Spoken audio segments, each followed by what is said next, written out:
नमस्कार। 1857 की क्रांति के पश्चात विद्रोह का क्या प्रभाव रहा उसके विषय में बात करेंगे और भारत में अंग्रेजी नीतियों में किस प्रकार का परिवर्तन हमें दिखाई देता है विद्रोह के दमन के पश्चात। तो टॉपिक है हमारा impact of revolt and changes in the British policy in India. विद्रोह का प्रभाव और भारत में अंग्रेजी नीतियों में परिवर्तन।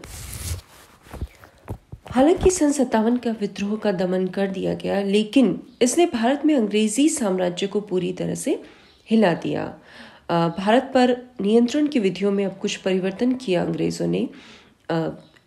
जो कोशिश थी अंग्रेज़ों की, वो पहली चीज़ ये थी कि जो भी प्रतिक्रियावादी और निहित स्वार्थी तत्व थे उनको अंग्रेज़ों ने सुरक्षित किया, संरक्षित किया, प्रोत्साहित किया गया, ताकि ये जो तत्व हैं ये भारत में अंग्रेजी साम्राज्य के स्तंभ बन पाए। इन्हें इस तरह से पाला गया, पोषित किया गया। इसी तरह से दूसरी पॉलिसी चेंज की अगर हम बात करें तो अंग्रेज़ों ने फूट डालो और राज्य करो, डिवाइड एंड रूल की जो पॉलिसी है उसका अनुसरण जानबूझकर किया, और ये जो है अंग्रेजी नियंत्रण का एक मुख्य आधार स्तंभ या आश्रय बन गया। साथ ही साथ सैनिक और असैनिक प्रशासन जो था उनके प्रमुख पदों पर यूरोपीय नियंत्रण को और भी कड़ा कर दिया गया, ताकि भारत के प्रशासन को पूरी तरह से नियंत्रित किया जाए।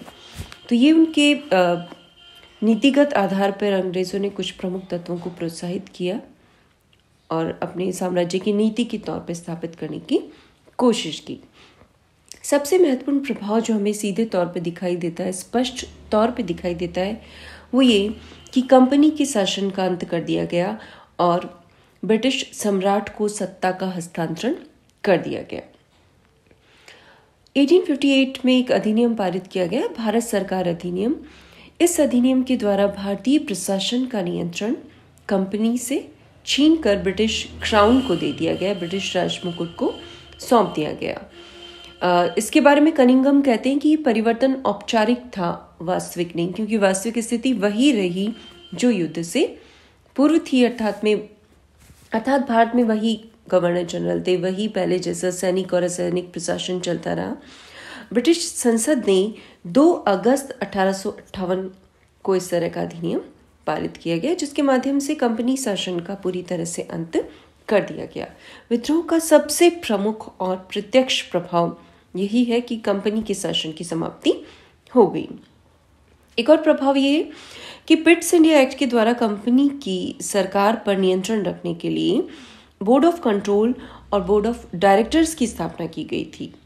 तो ये जो व्यवस्था की गई थी इसे 1858 की एक्ट के द्वारा समाप्त कर दिया गया और इनके स्थान पर भारत मंत्री, या जिन्हें सचिव भी कहा जाता है, और उसकी सहायता के लिए 15 सदस्यों की एक इंडियन काउंसिल की स्थापना की गई।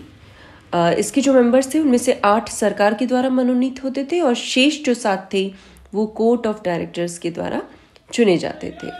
तो जो मेन परिवर्तन ये आया था कि भारतीय राज्य सचिव यानी secretary of state for India का प्रावधान किया गया। गवर्नर जनरल को ब्रिटिश भारत में गवर्नर जनरल कहा गया, लेकिन जब गवर्नर जनरल देशी रियासतों से संबंध स्थापित करते थे तो उन्हें वाइसरॉय के नाम से जाना गया या कहा गया। तो ये सबसे इम्पोर्टेंट प्रभाव है। इसके अलावा अगर हम बात करें, दूसरा महत्वपूर्ण प्रभाव है महारानी विक्टोरिया का घोषणा पत्र, जो कि 1858 में अंग्रेजों के द्वारा घोषित किया गया।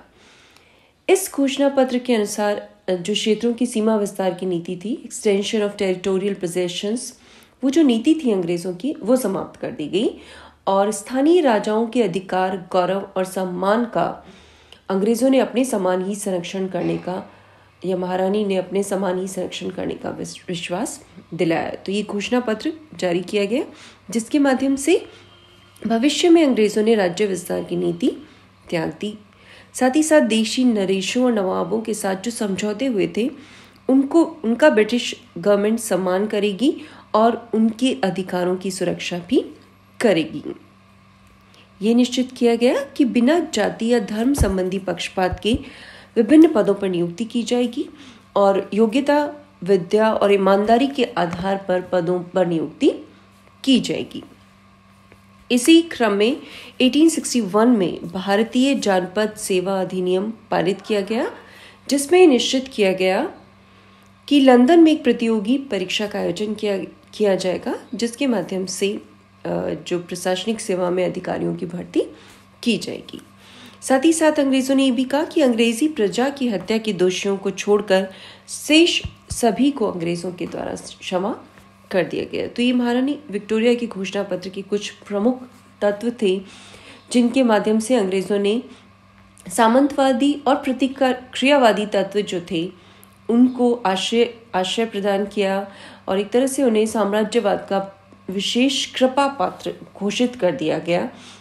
और इस तरह से उन्हें यानी इन प्रतिक्रियावादी तत्वों को साम्राज्य की प्राचीर के रूप में अंग्रेजों ने बनाए रखने के सिद्धांत पर काम किया और ये अंग्रेजी साम्राज्य का एक प्रमुख मूल तत्व बन गया, क्योंकि अंग्रेजों का ये मानना था कि भारतीय रियासतों ने उस तूफान को जो यदि न रोका जाता तो संभवतः अंग्रेजों को एक लहर में बहा कर ले जाता, रोकने के लिए बांध का काम किया। तो इस तरह का काम जो अंग्रेज इन तत्वों ने किया, स्थानीय तत्वों ने किया, उनको प्रेरणा देने के लिए उनको साम्राज्य की प्राचीर के रूप में स्थापित किया गया, संरक्षित किया गया, उनको उनके अधिकारों के साथ में रहने की अनुमति दी गई। इसी के साथ साथ सेना का पुनर्गठन भी किया गया। इस विद्रोह के लिए मुख्यतः सेना में ही विद्रोह हुआ था, सेना को उत्तरदायी माना गया, इसलिए सेना का पुनर्गठन किया गया। पील कमीशन नियुक्त किया गया और उनकी जो सिफारिशें थी उन सिफारिशों के आधार पर यूरोपीय सैनिकों की संख्या बढ़ा दी गई। 1857 में लगभग 40,000 यूरोपीय सैनिक थे, तो उनकी संख्या बढ़ाकर अब 60,000 निश्चित की गई। भारतीय सेना की संख्या जो पूर्व में 2,38,000 के आसपास थी, अब कम करके 1,40,000 पर निश्चित कर दी गई। तो इस तरह की नीति अपनाई गई।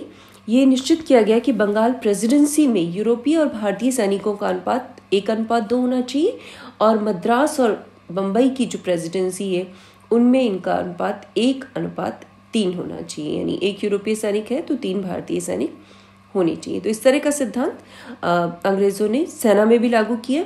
भारतीय सैनिकों का भारतीय सैनिकों से प्रतितोलन किया जाना चाहिए। साथ ही साथ भारतीय सेना के जाति, धर्म या प्रांत के आधार पर उन्होंने अलग अलग सैनिक दस्ते बनाए। तो जातीयता के आधार पर जैसे कि Punjab regiment, Garhwal regiment, Kumaon regiment, Gorkha regiment, Sikh regiment, Rajputana regiment, Maratha regiment, इस तरह की तमाम प्रांतीय जातीय आधार पर धार्मिक रेजिमेंट्स का गठन किया। साथ ही साथ सेना और तोपखाने में जो ऊंचे ऊंचे पद थे वो सिर्फ यूरोपियन लोगों के लिए आरक्षित कर दिए गए, भारतीय लोगों को इन महत्वपूर्ण पदों पर नियुक्ति प्रदान नहीं की। तो एक इम्पॉर्टेंट प्रभाव था। इसी प्रकार से इस युद्ध के पश्चात अंग्रेजों ने भारतीय लोगों को पूरी तरह से अविश्वसनीय करार कर दिया। उनके साथ उनका अपमान किया गया, उन्हें तिरस्कृत किया गया और ये जो जातीयवाद की भावना है इसने साम्राज्यवाद के साथ मिलकर और भी घृणित स्वरूप धारण कर लिया। तो ये विद्रोह का भावनात्मक जो पक्ष है वो सबसे ज़्यादा दुर्भाग्यपूर्ण माना जाता है। जातीय कटुता को और ज़्यादा बढ़ावा मिला। अंग्रेज़ों ने अपने व्यंग चित्रों के माध्यम से भारतीयों को अपमानित किया, उन्हें उपमानव जीव, सब ह्यूमन क्रिएचर की तरह, जिसमें जिनको चित्रित किया गया आधा गोरिल्ला आधा निग्रो, इस तरह से प्रदर्शित किया और ये घोषित किया कि इन्हें सिर्फ वरिष्ठ शक्ति के माध्यम से नियंत्रण में रखा जा सकता है। तो इस तरह से जो जातीयवाद था इसने भारत में एक बहुत ही घृणित स्वरूप धारण किया। जवाहरलाल नेहरू के शब्दों की अगर हम बात करें तो साम्राज्यवाद और एक जाति का दूसरी जाति पर अधिकार बुरा तो है ही और जातीयवाद और भी बुरा है, परंतु साम्राज्यवाद और जातीयवाद दोनों मिलकर केवल भय की ओर अग्रसर करते हैं और ये उन सब लोगों को जो इससे संबंधित है पतन की ओर ले जाते हैं। तो भारत में अंग्रेजों ने एक स्वामी जाति की परंपरा बना ली, अपने आप को मास्टर रेस का घोषित किया। ये जो नवीन साम्राज्यवाद था इसमें शामिल था श्वेत व्यक्ति का बोझ, व्हाइट मैन्स बर्डन, इसके दर्शन हमें होते हैं। अंग्रेजों ने भारत को सभ्य बनाने की भूमिका निभाना शुरू कर दी और इस तरह से हम देखते हैं कि भारतीय और अंग्रेजों के बीच के जो संबंध थे, दोनों जातियों के बीच में और भी खराब संबंध होते चले गए, जो आगे चल के हमें बहुत ज़्यादा विवाद प्रदर्शन में या बहुत ज़्यादा जो राजनीतिक घटनाएं हुई उनमें नज़र आता है। 1857 के विद्रोह ने एक युग का अंत कर दिया और एक नवीन युग की शुरुआत हुई। प्रादेशिक विस्तार की नीति तो अंग्रेज़ों ने छोड़ दी, लेकिन उसके स्थान पर आर्थिक शोषण के युग की शुरुआत हुई। अंग्रेज़ पूंजीपतियों ने भारत में कारखाने खोले। अंग्रेज़ों ने स्वतंत्र व्यापार की नीति अपनाई और उसके द्वारा भारतीय उद्योगों को बहुत ज़्यादा नुकसान पहुंचाया गया।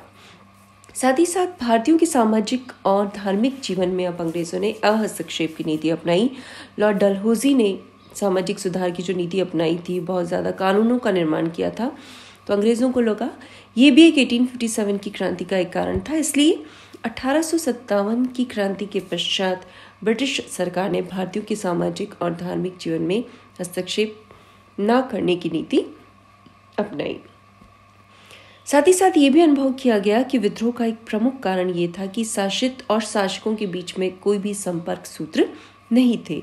इसलिए भारतीयों को सहयोगी बनाने के लिए, उनके मत जानने के लिए, उनको विधान कार्य में सहकारी बनाने के लिए 1861 का भारतीय परिषद अधिनियम पारित किया गया और इस तरह से भारतीयों को कुछ प्रतिनिधित्व प्रदान किया गया।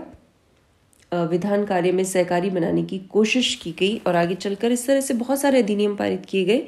1892 में, 1909 में, 1919 का अधिनियम और 1935 के अधिनियम पारित किए गए, जिनमें भारतीयों का सहयोग प्रशासन में लेने की कोशिश की गई। तो ये सब जो प्रभाव हैं 1857 के रिवोल्ट के बाद, जो प्रमुख प्रभाव अंग्रेज़ों की नीति में जो परिवर्तन जो है वो हमें दिखाई देते, उनके विषय में हमने बात की और इसी के साथ ये टॉपिक भी समाप्त हो जाता है। Thank you.